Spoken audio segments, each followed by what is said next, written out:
Oui, mais s'il vous plaît, que ferais-je là, moi? À quoi puis-je y être bon? Ce sont mes affaires. J'ai craint l'ennui d'un tête-à-tête. Vous êtes aimable et je suis bien aise de vous avoir. Prendre le jour d'un raccommodement pour me présenter, cela me paraît bizarre. Vous me feriez croire que je suis sans conséquence. Ajoutez à cela l'air d'embarras qu'on apporte à une première entrevue. En vérité, je ne vois rien de plaisant pour tous les trois dans la démarche que vous allez faire. Oh, point de morale, je vous en conjure. Vous manquez l'objet de votre emploi. Il faut m'amuser, me distraire, et non me prêcher.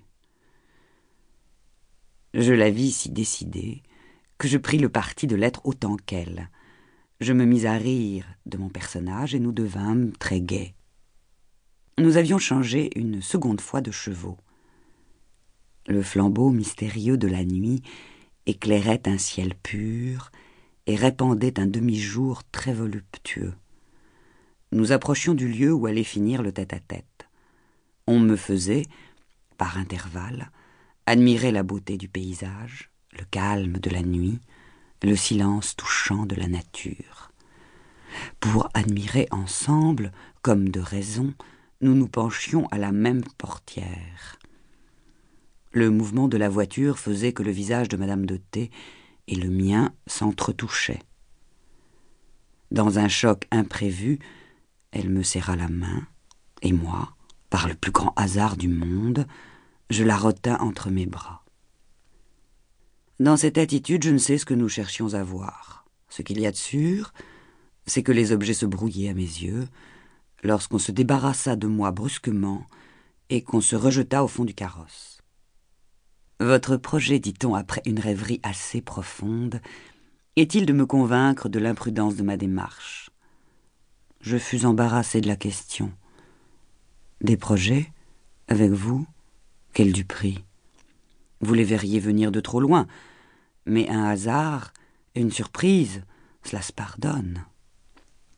Vous avez compté là-dessus, est-ce qu'il me semble? Nous en étions là, sans presque nous apercevoir que nous entrions dans l'avant-cour du château. Tout était éclairé, tout annonçait la joie, excepté la figure du maître qui était rétive à l'exprimer. Un air languissant ne montrait en lui le besoin d'une réconciliation que pour des raisons de famille. La bienséance amène cependant M. de T jusqu'à la portière. On me présente, il offre la main, et je suis, en rêvant à mon personnage, passé, présent et avenir. Je parcours des salons décorés avec autant de goût que de magnificence, car le maître de la maison raffinait sur toutes les recherches de luxe. Il s'étudiait à ranimer les ressources d'un physique éteint par des images de volupté. Ne sachant que dire, je me sauvai par l'admiration.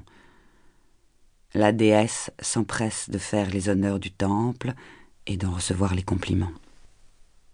Vous ne voyez rien, il faut que je vous mène à l'appartement de monsieur. Madame, il y a 5 ans que je l'ai fait démolir. Ah, dit-elle.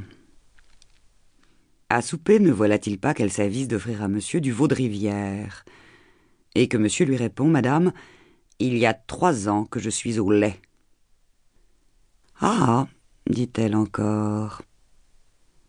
Qu'on se peigne une conversation entre 3 êtres si étonnés de se trouver ensemble. Le souper fini. J'imaginais que nous nous coucherions de bonne heure, mais je n'imaginais bien que pour le mari. En entrant dans le salon, « Je vous sais gré, madame, dit-il, de la précaution que vous avez eue d'amener monsieur. Vous avez jugé que j'étais de méchantes ressources pour la veiller, et vous avez bien jugé, car je me retire. » Puis, se tournant de mon côté, il ajouta d'un air ironique, « Monsieur voudra bien me pardonner et se charger de mes excuses auprès de madame. » Il nous quitta. Nous nous regardâmes, et pour nous distraire de toute réflexion, Madame de T me proposa de faire un tour sur la terrasse, en attendant que les gens eussent soupé. La nuit était superbe. Elle laissait entrevoir les objets et semblait ne les voiler que pour donner plus d'essai.